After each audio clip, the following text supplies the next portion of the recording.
בחירות. היום זה יום של בחירות. הבחירות שלנו זה מה שעושה אותנו למי שאנחנו ומה שאנחנו. ה-DNA שלנו שזור בזה, הרצונות שלנו, הנפש שלנו שזורה בזה, העולם הרגשי שלנו שזור בזה.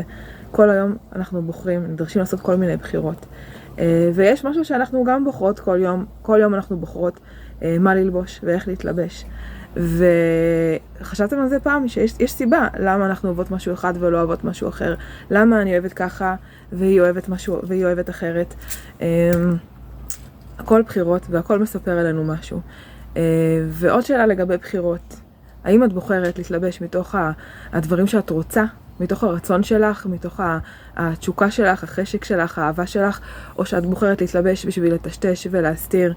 זה כל כך הבדל משמעותי בין להיות במקום של באמת תחושה של בחירה, של שליטה, של חמלה, לבין להיות במקום של אני לא יודעת מה לעשות עם עצמי, אני אשים מה שיסתיר אותי, אני אטשטש, זה מקום קצת קורבני, מקום עצוב, מקום לא חומל, מקום מאוד שיפוטי.